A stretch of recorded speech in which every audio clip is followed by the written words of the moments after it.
अभ्यास प्रश्न का जवाब है आर्द्रभूमि से संबंधित रामसर सम्मेलन 2 फरवरी 1971 ईस्वी को हुआ था।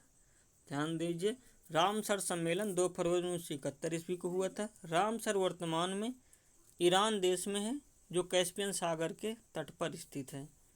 रामसर सम्मेलन में जो संधि हुई थी वह 1975 ईस्वी से लागू हुई थी पूर्ण रूप से। भारत 1982 में इसका सदस्य बना था। नमस्कार, dream of selection with Digvijay Singh में स्वागत है आपका। डेली 30 महत्वपूर्ण प्रीवियस ईयर क्वेश्चन की सीरीज का 13वां सेट है। इसमें से आपका चैलेंज है 25। 30 में से आप कितने प्रश्नों का सही जवाब देते हैं कमेंट बॉक्स में जरूर बताइएगा। चलिए स्टार्ट करते हैं। प्रश्न नंबर 1 है, राष्ट्रगान के संक्षिप्त गायन का समय कितना है? सही जवाब है 20 सेकंड। राष्ट्रगान के संक्षिप्त गायन का समय 20 सेकंड है। इस संक्षिप्त गायन में प्रथम पंक्ति एवं अंतिम पंक्ति का गायन किया जाता है। राष्ट्रगान के रचयिता रविन्द्रनाथ टैगोर जी हैं। इसका प्रथम बार गायन दिसंबर 1911 ईस्वी को कलकत्ता अधिवेशन में किया गया था, जिसके अध्यक्ष विश्वनारायण धर या विश्वनारायण दत्त कहे जाते हैं थे। जबकि इसका प्रथम बार प्रकाशन तत्वबोधिनी नामक पत्रिका में हुआ था 1912 ईस्वी में, और इसका शीर्षक था भारत भाग्य विधाता। जबकि अंग्रेजी में प्रथम publication the morning song of the India के नाम से 1919 ईस्वी में हुआ था। भारतीय संविधान 24 जनवरी 1950 ईस्वी को इसको अंगीकृत किया था। ध्यान देना, वर्तमान में जो राष्ट्रगान की धुन है इसको कैप्टन राम सिंह ठाकुर ने तैयार किया था। अगला प्रश्न है, किस अनुच्छेद के तहत राष्ट्रपति वित्तीय आपात की उद्घोषणा करते हैं? तो ध्यान देना, अनुच्छेद 360 के तहत राष्ट्रपति वित्तीय आपात की उद्घोषणा करते हैं। वित्तीय आपात की उद्घोषणा राष्ट्रपति के करने के बाद 2 माह के अंदर दोनों सदनों यानी लोकसभा एवं राज्यसभा से पारित होना आवश्यक है, और यदि लोकसभा भंग हो गई हो तो राज्यसभा से पारित होने के बाद लोकसभा जब भी उसकी प्रथम बैठक होगी उसके 30 दिन के अंदर उसको पारित करना आवश्यक होता है। और यदि एक बार यह पारित कर दिया जाता है तो ये अनिश्चित काल तक लागू हो जाता है, जब तक राष्ट्रपति उसे समाप्त न करे, यानी बार बार संसद से अनुमोदन की आवश्यकता नहीं होती है। भारत में एक भी बार वित्तीय आपात की घोषणा नहीं हुई है। इस प्रकार से आंसर हुआ ऑप्शन है। अगला प्रश्न देखते हैं, भारत का राष्ट्रीय विरासत पशु क्या है? तो भारत का राष्ट्रीय विरासत पशु हाथी है, जिसका जीव वैज्ञानिक नाम एलिफास इंडिका है। डॉल्फिन भारत की राष्ट्रीय जलीय जीव है, जिसका जीव वैज्ञानिक नाम प्लांटानिस्टा गैंगटिक है। मोर राष्ट्रीय पक्षी है, जिसका जीव वैज्ञानिक नाम पावक्रिस्टेटस है।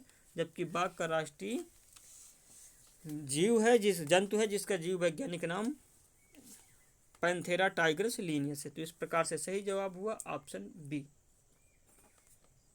अगला प्रश्न है, किस संविधान संशोधन द्वारा सिंधी भाषा को संविधान की 8वीं अनुसूची में सम्मिलित किया गया था? तो जब भारतीय संविधान बनकर लागू हुआ था 26 जनवरी 1950 ईस्वी को, उस समय कुल 14 भाषाओं को मान्यता प्राप्त थी। 1967 ईस्वी में पहली बार 21 यानी 21वां संविधान संशोधन करके सिंधी को संविधान की यानी 8वीं अनुसूची में सम्मिलित किया गया।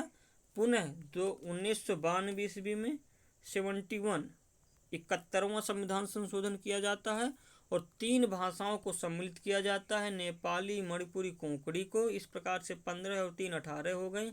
पुनः 2003 ईस्वी में 92वां संविधान संशोधन लाया जाता है और 4 भाषाओं को जोड़ा जाता है, बोडो, संथाली, डोंगरी एवं मैथिली। इस प्रकार से 18 + 4 22, वर्तमान में 22 भाषाओं को मान्यता प्राप्त है। तो इस प्रश्न के अनुसार सिंधी भाषा को सम्मिलित किया गया था 21 यानी 21वें संविधान संशोधन द्वारा। अगला प्रश्न देखते हैं, भारत में वर्तमान में कुल कितने राष्ट्रीय दल हैं? तो भारत में वर्तमान में कुल अब देखते हैं 8 राष्ट्रीय दल हैं, जबकि 53 आपको क्षेत्रीय दल मिलेंगे। ये 53 क्षेत्रीय दल आपको याद करना आवश्यक नहीं है, कुछ राज्य के बस याद रख सकते हैं। जबकि 8 आपको बिल्कुल याद होना चाहिए। तो 8 में से आपका नंबर 1 कांग्रेस हो गई, 1885 स्थापना। Number 2 BJP Bharatiya Janata party, 1980 में स्थापना हुई थी। 3 में बहुजन समाज पार्टी, 14 अप्रैल 1984 को स्थापना हुई थी। चौथी पार्टी आपकी हो गई राष्ट्रवादी कांग्रेस पार्टी, शरद पवार की है।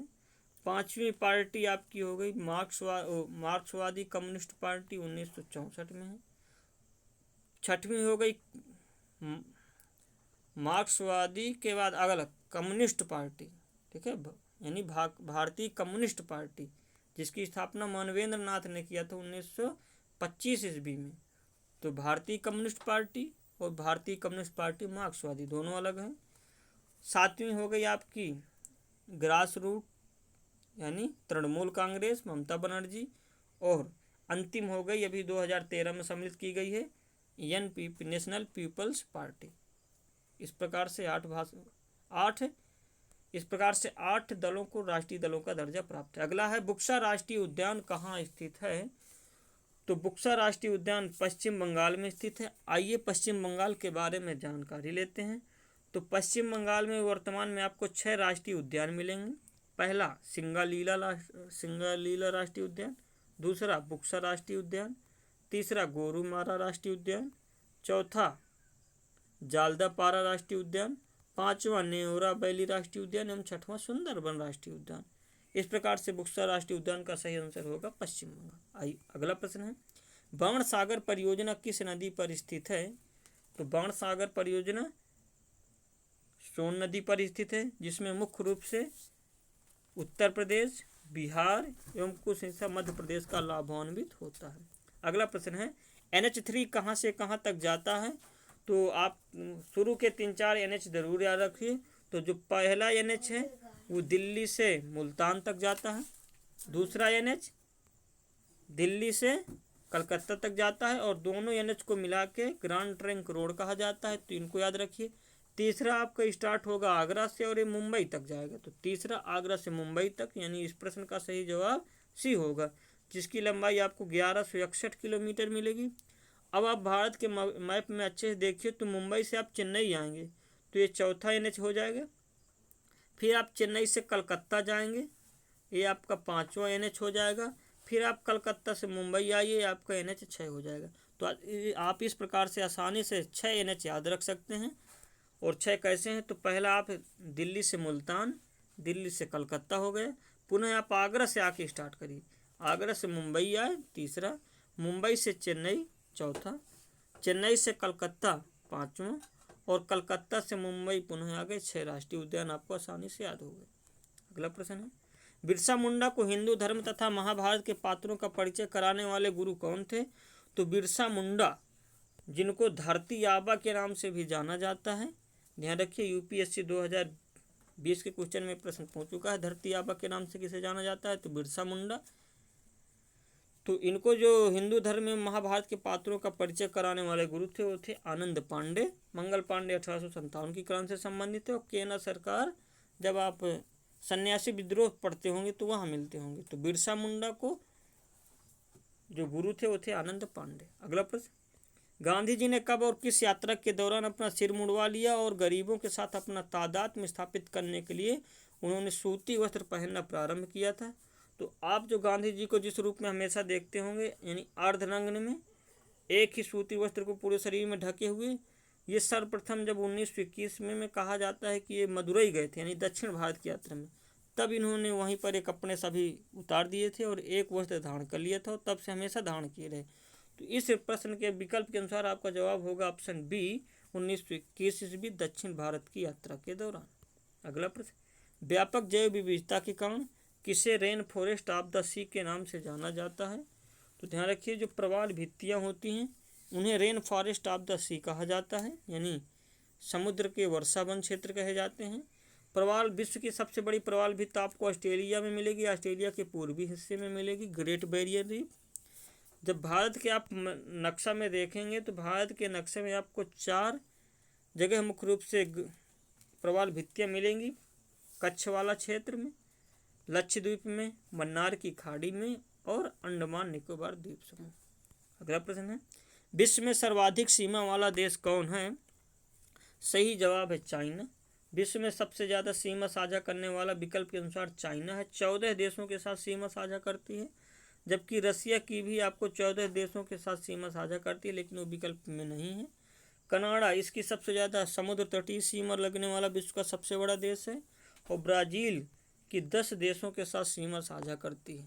अगला प्रश्न, संयुक्त राष्ट्र संघ में मान्यता प्राप्त भाषाएं हैं। तो जब आप यूएनओ में देखेंगे तो वर्तमान में आपको 6 भाषाएं मिलेंगी जो मान्यता प्राप्त हैं। 1 अंग्रेजी, 2 फ्रेंच, तीसरी चीनी, चौथी रशियन, 5वीं अरबी, 6वीं स्पेनिश। तो इस विकल्प के अनुसार आपका जवाब होगा ऑप्शन सी, अंग्रेजी, फ्रेंच, चीनी, रशियन, अरबी, स्पेनिश। आइए संयुक्त राष्ट्र संघ के बारे में जानते हैं। तो संयुक्त राष्ट्र संघ की स्थापना होती है 24 अक्टूबर 1945 ईस्वी को, जबकि जो इसका साइन हुआ था 50 देश प्लस 1 51 पोलैंड, यानी कुल मिला के 51 देशों ने जो साइन किया था वो सैन फ्रांसिस्को में किया था। तो ध्यान रखिए, पूछ लेता है संयुक्त राष्ट्र संघ के चार्टर में साइन कहाँ पर हुए थे, हस्ताक्षरित कहाँ पर हुआ था, तो सैन फ्रांसिस्को में। इसका मुख्यालय आपको न्यूयॉर्क में मिलेगा। वर्तमान में इसके जो अध्यक्ष हैं वो एंटोनियो ग्यूटेरस हैं, जो पुर्तगाल से संबंधित हैं। संयुक्त राष्ट्र संघ के 6 भाग हैं। पहला सचिवालय, दूसरा महासभा, तीसरा सुरक्षा परिषद, चौथा प्रन्यास परिषद, 5वां सामाजिक एवं आर्थिक परिषद और 6वां एवं अंतिम आपको मिलेगा अंतर्राष्ट्रीय न्यायालय। अगला प्रश्न, एशियाई विकास बैंक का मुख्यालय कहाँ है? तो सही जवाब है मनीला। फिलीपींस की राजधानी मनीला में आपको एडीबी एशियाई विकास बैंक का मुख्यालय मिलेगा। इसकी स्थापना 1966 ईस्वी में हुई थी, 1966 में, जबकि वर्तमान में इसके सदस्य देशों की संख्या 67। साइकिलिंग के खेल मैदान को क्या कहा जाता है? तो जो साइकिल जहाँ दौड़ाई जाती है इस ट्रैक में, वो जो ट्रैक होता है उसे बेलोड्रम कहते हैं। तो सही जवाब होगा ऑप्शन है बेलोड्रम। एरिना एक घुड़सवारी के खेल मैदान को, पूल तैराकी के खेल मैदान को, ग्रीन्स बाउलिंग के खेल मैदान को कहा जाता है। मोसाद किस देश की गुप्तचर एजेंसी है? तो ये देश वर्तमान में चर्चा में था, इजराइल है। इजराइल की जो गुप्तचर एजेंसी है वो मोसाद के नाम से जानी जाती है। मिस्र की गुप्तचर एजेंसी को मुखबरात के नाम से जाना जाता है। ईरान की गुप्तचर एजेंसी को सावाक के नाम से जाना जाता है, जबकि ईरान की गुप्तचर एजेंसी को अल मुखबरात के नाम से जाना जाता है। तो आपका सही जवाब होगा मोसाद इजराइल की गुप्तचर एजेंसी है। कौन सा सरल ऊतक का प्रकार नहीं है? तो ऊतक मुख्य रूप से 2 प्रकार के होते हैं, विभाज्य ऊतक और आगे आपके जो जटिल ऊतक में आ जाए यानी नॉन विभाज्य ऊतक होते हैं। विभाज्य ऊतक उन्हें कहते हैं जिनकी कोशिका विभाजन करने की क्षमता रखती हैं, और बिना विभाजन वाले में आपको 2 भाग मिलेंगे, एक सरल एक जटिल। सरल ऊतक जो एक ही प्रकार की कोशिकाओं से बने होते हैं, जैसे पैरेन्काइमा, कोलेनकाइमा, स्क्लेरेनकाइमा, एवं जटिल जो कई कोशिकाओं से मिलकर बने होते हैं, जैसे जाइलम एवं फ्लोएम। तो इस प्रकार से आपका सही जवाब होगा जाइलम, यह सरल ऊतक का प्रकार नहीं है। अगला प्रश्न, मानव विकास सूचकांक 2020 में भारत का कौन सा स्थान है?